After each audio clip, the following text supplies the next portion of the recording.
한국의 그 현대 시인 가운데 가장 많은 영감과 우리들에게 알려져 있는 인물이 김소월 시인입니다.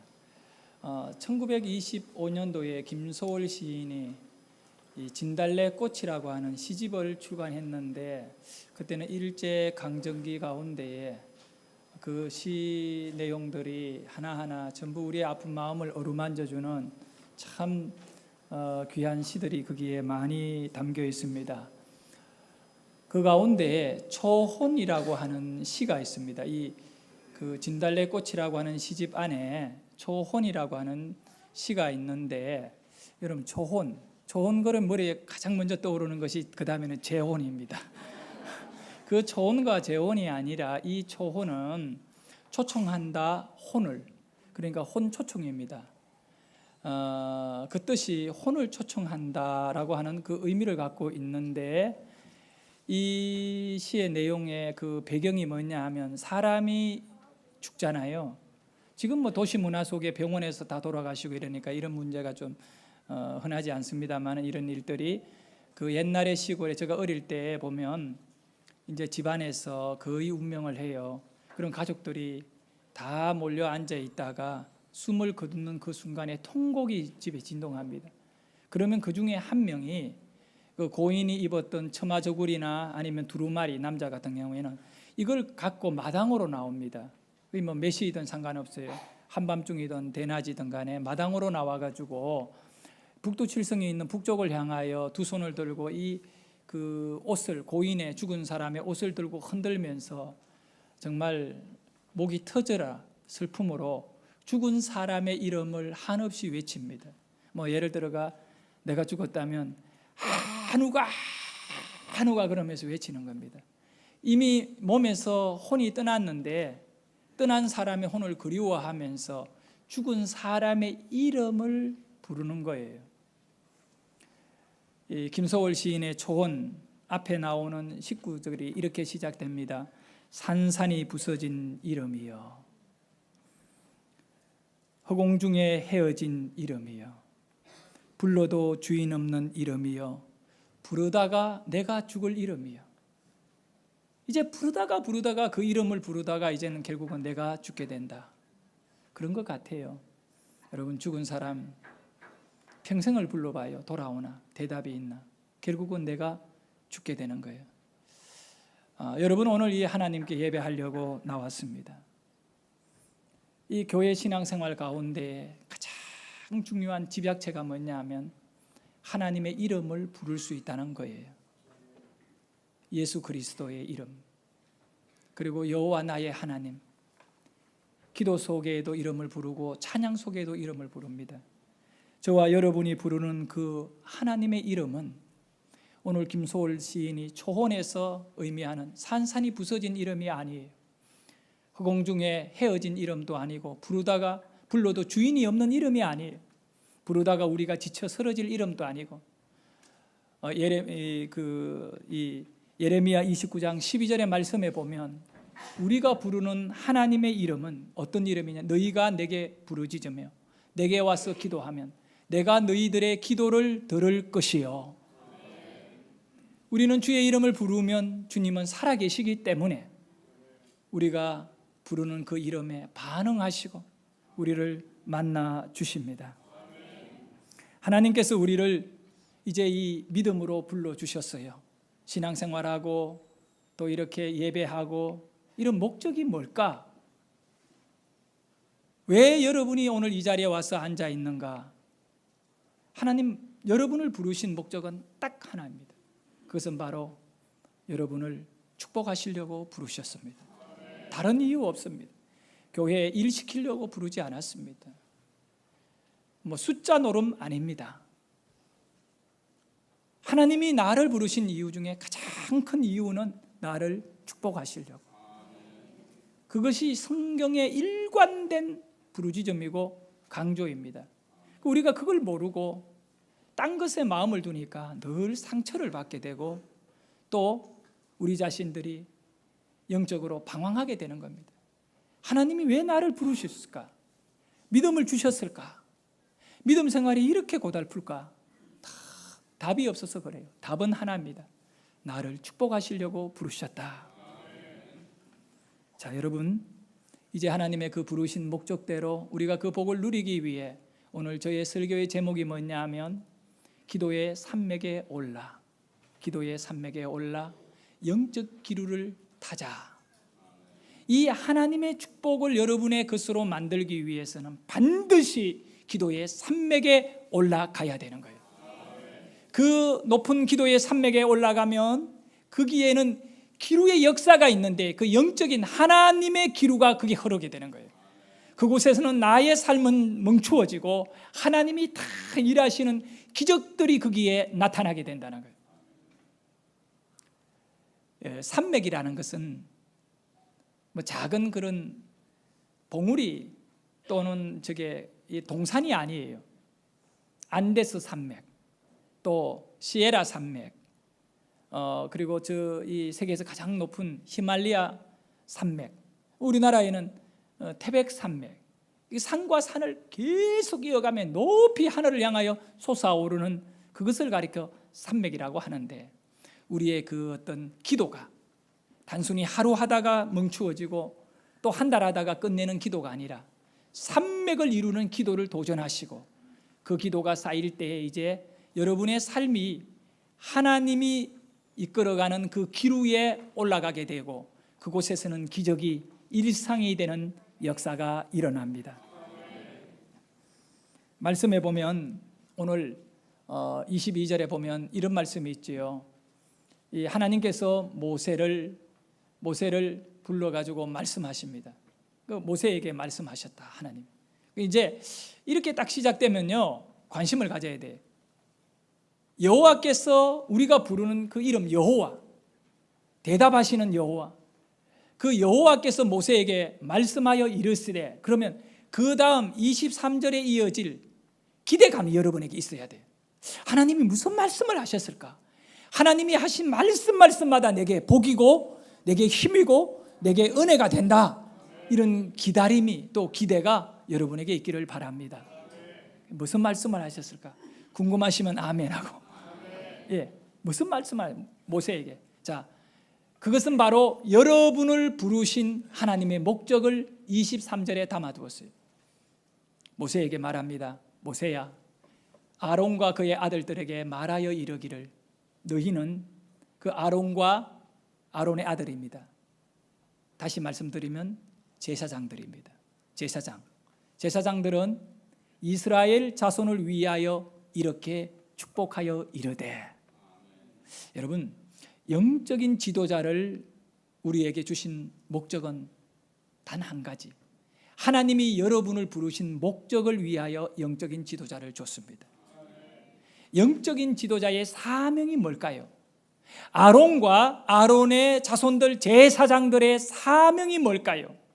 제사장들이 백성들이 드리는 제사에 어떤 일정한 목을 뜯어먹고 사는 그런 존재일까요? 아니다는 겁니다. 제사장의 가장 중요한 목적, 아론과 아론의 아들들이 해야 할 일은, 그 사명은 바로 너희는 이스라엘 백성들을 축복하라고 합니다. 제사장의 가장 중요한 사명은 바로 하나님의 백성을 축복하는 일입니다. 왜냐하면 하나님이 그들을 축복하려고 불렀기 때문에 지도자를 세워가지고 그들을 축복하게 하시는 겁니다. 영적인 지도자는 그 백성들에게 군기나 잡고 굴림이나 하고 억압이나 하면서 소리나 지르는 것이 아닌 거예요. 간혹 가다가 영적인 지도자들이 막 소리 지르고 군기를 잡아요. 이유는 너무 말을 안 들어가지고, 말만 잘 들으면 축복할 건데. 자, 여러분, 본질은 그거예요. 아론과 아론의 아들들은 이스라엘 백성들을 축복하라. 오늘 영적 지도자의 가장 중요한 사명은 하나님의 백성들을 축복을 받도록 축복을 흘러 보내는 것입니다. 그러므로 여러분은 한 가정의 부모로서 영적인 지도자가 되어야 돼요. 부모는 자녀들을 축복해 줘야 돼요. 아이들에게 하나님의 이름을 갖고, 우리가 불러도 대답 없는 이름이 아니에요. 살아계시는 하나님의 이름, 내가 부르짖을 때 내가 여기 있다 말씀하고 대답해 주시는 그 하나님의 이름을 갖고 아이들에게 하나님이 너를 축복할 것이다, 하나님이 너의 인생을 책임질 것이다.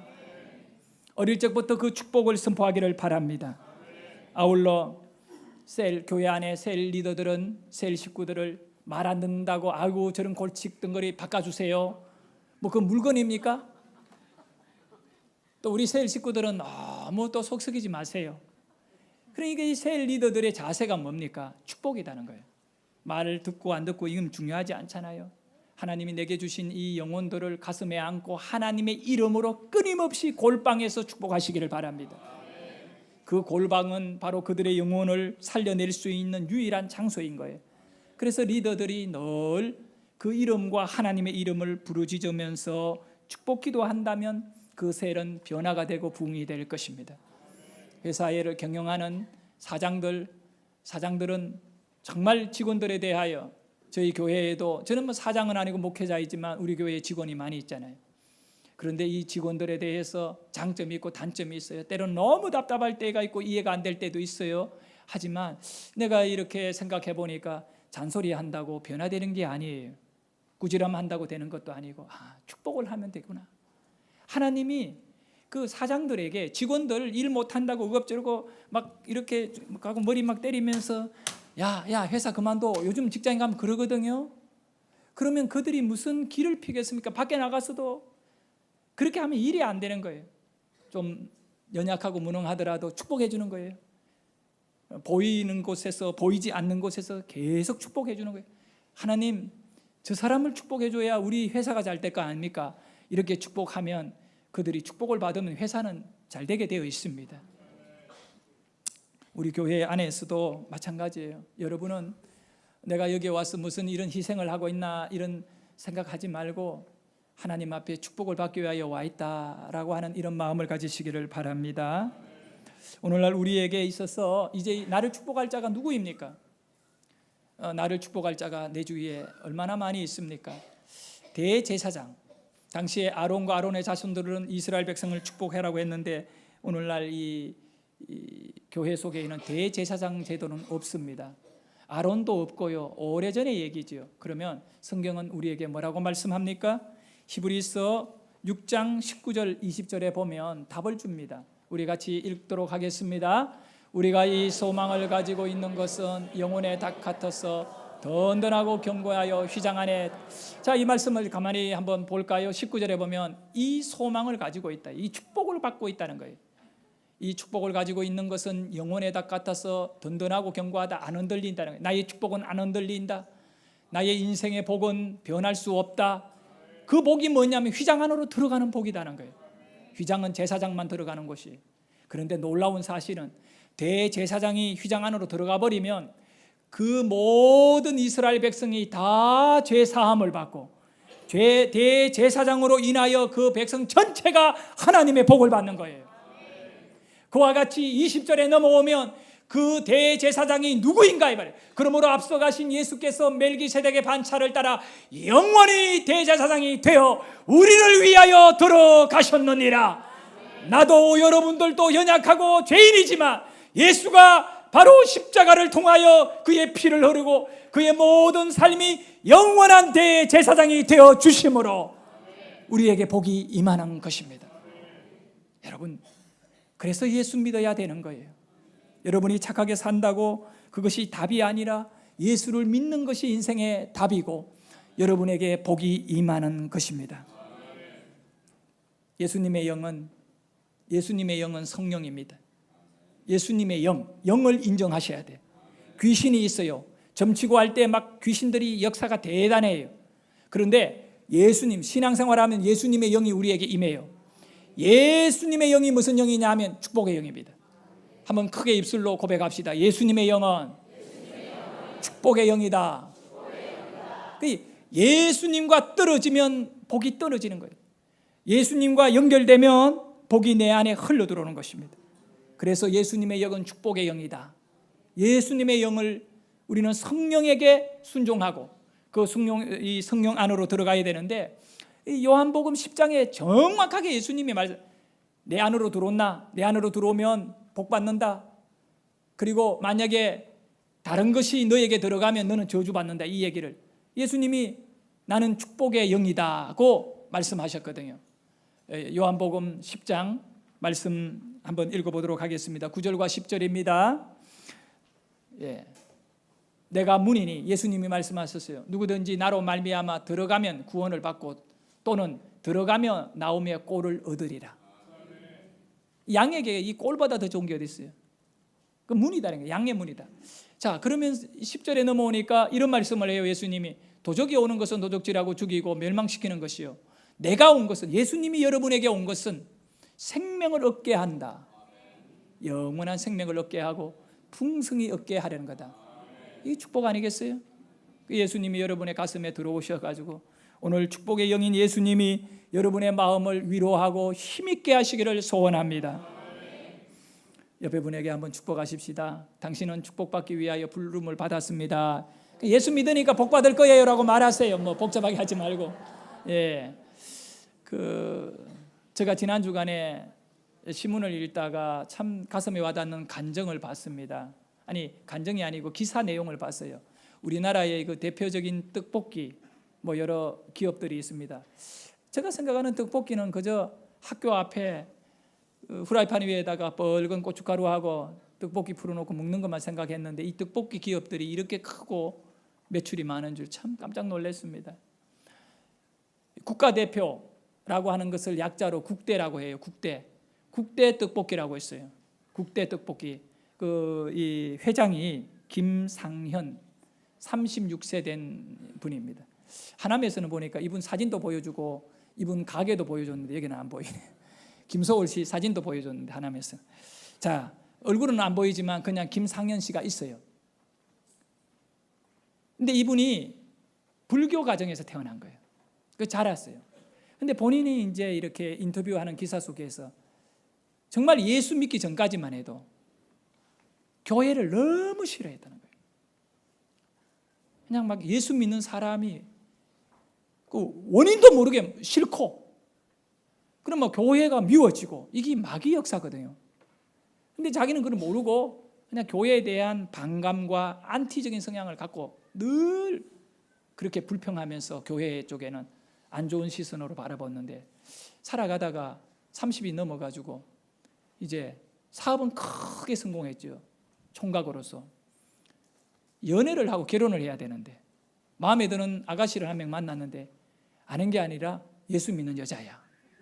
그걸 어쩔 수 없이 예수 교회는 진짜 싫지만 이 여자하고 결혼 한번 해야 되니까 여자가 뭐 교회 가자니까 꼼짝 못하고 교회에 끌려왔어요. 그렇게 싫어하는 교회에 갔어요.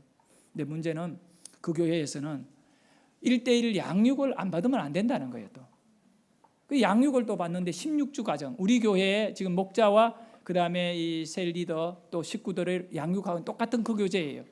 1:1 16주 과정의 양육을 받았어요. 받고 이 여자하고 헤어졌어요.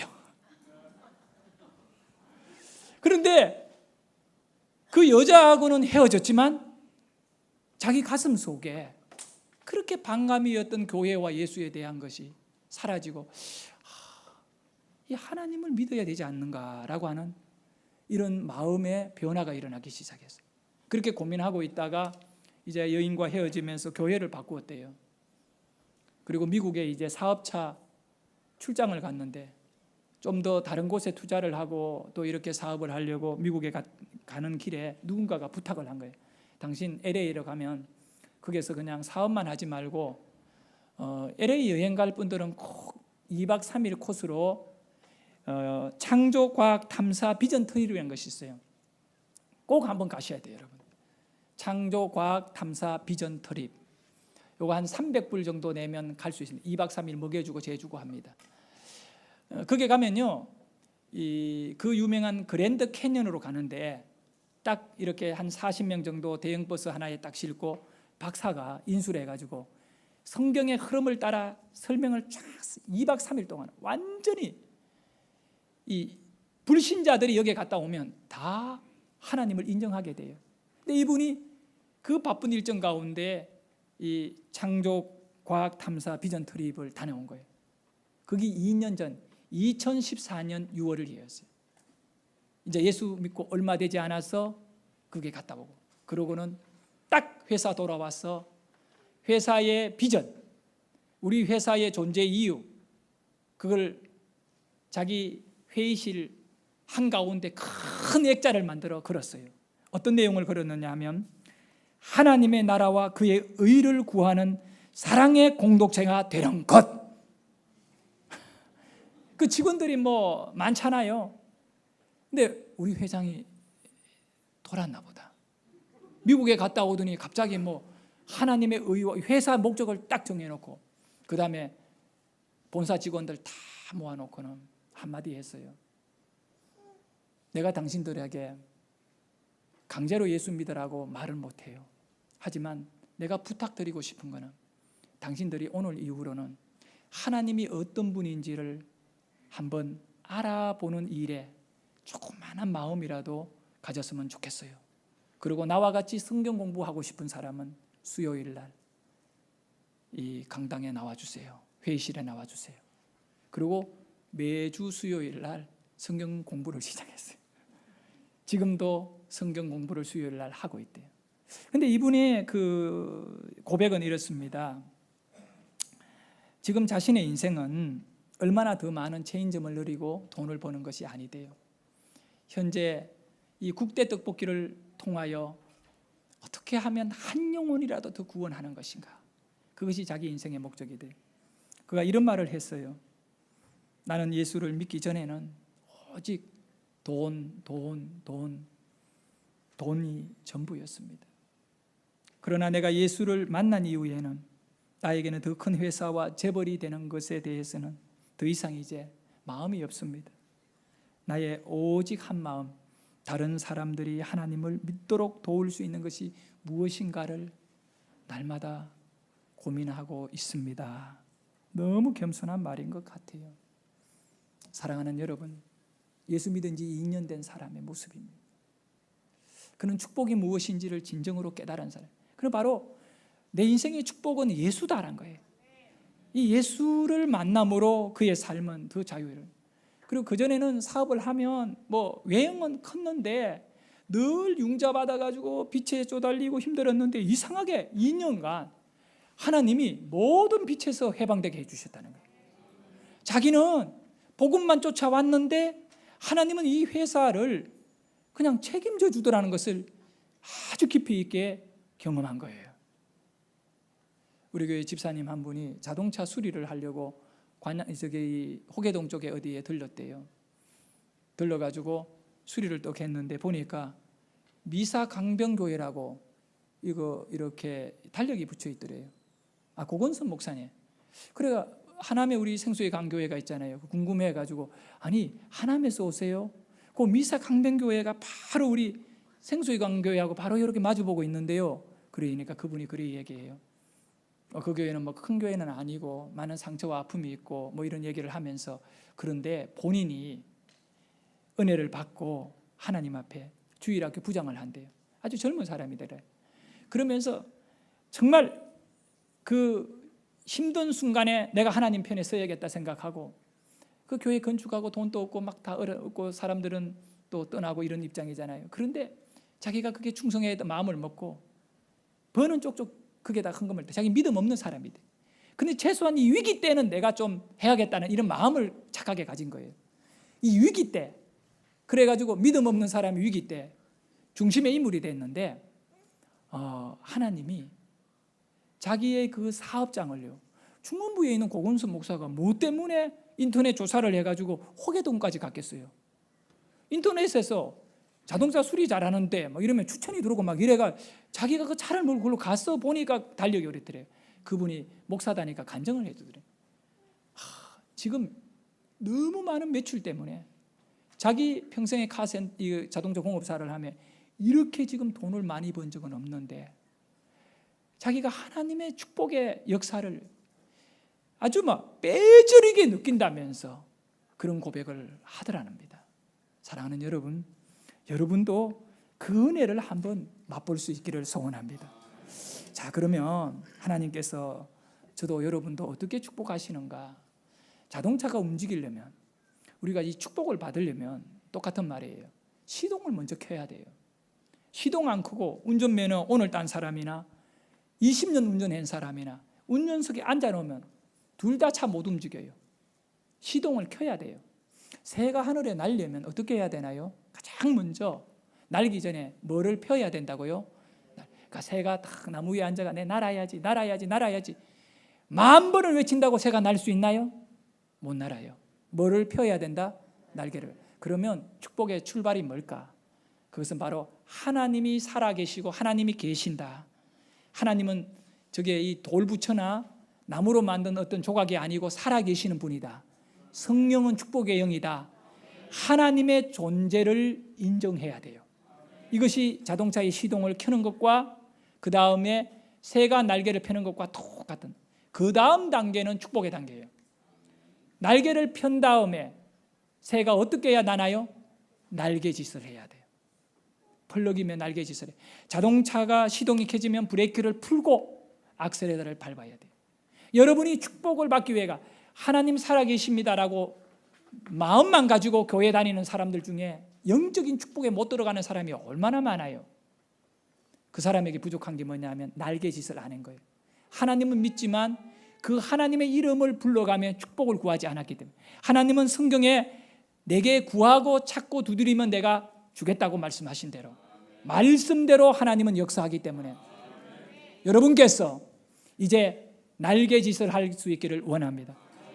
성경 말씀에 보면 데살로니가 전서 5장 17절에 아주 짧은 한 절의 말씀, 쉬지 말고 기도하라. 여러분, 쉬지 말고 기도하라는 말씀은 쉬지 말고 승리하라는 말씀이에요. 쉬지 말고 기도하라는 말씀은 쉬지 말고 날개짓을 하라는 겁니다. 쉬지 말고 기도하라는 것은 쉬지 말고 복을 받아라는 겁니다.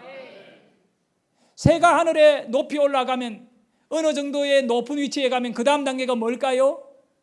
날개를 펴고 바람의 기압의 이동으로 인한 기류를 타면 되는 거예요. 하늘에 높이 나는 독수리나 매를 보세요. 걔네들이 날개짓 하나요?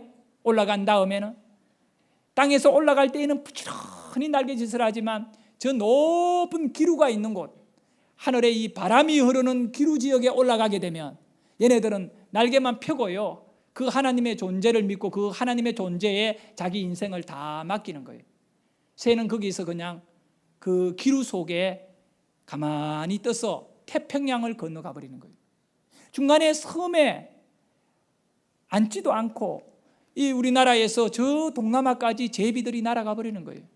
맨날 며칠을 뭘 타기 때문에 기류를 타고 가는 거예요. 여러분, 영적인 진정한 삶의 최고의 정점이 어디냐 하면 하나님이 움직이시는 그 기류에 내 삶을 올려놓는 거예요. 내 삶을 거기에 올리는 방법이 뭐냐 하면 날마다 기도예요. 기도의 산맥, 기도의 분량을 채워가면, 기도가 깊어지면 하나님이 일하신다는 것을 믿겨지게 될 거고, 그분이 일하게 되면 이 축복의 문을 열어놓으면요 닫을 자가 없습니다. 여러분 인생에 이런 일이 있기를 원합니다. 새는 뒤로 날 수 있어요, 없어요? 못 날아요. 여러분, 성도의 삶은 뒤로 갈 수 없는 거예요. 그런데 새가 뒤로 날 수는 없지만 아래로 떨어지기는 떨어져요. 언제 떨어져요? 날개에 이상이 생기면. 날개를 접는 순간에는 바닥으로 떨어져요. 성도들이 뒤로 물러날 수는 없지만 추락할 때가 있어요. 저주 아래 멸망으로 떨어질 때, 언제면 기도를 접는 순간이에요. 마귀 사탄이 우리들에게 하나님에 대한 불신과 원망과 또 저주 안에 자기를 두게 돼요. 여러분을 축복 안에 두기를 주의 이름으로 축복합니다. 축복 안에 두셔야 돼요. 하나님이 나를 축복하려고 불러주셨다. 이 믿음을 갖고 오늘 하나님 앞에 바로 축복의 영인 예수 그리스도, 성령이여 나를 감화하시고 나의 영혼을 감동하여 주셔서 나는 복을 받은 사람이다. 나는 복을 받은 사람이다. 자, 우리 기도하기를 원합니다.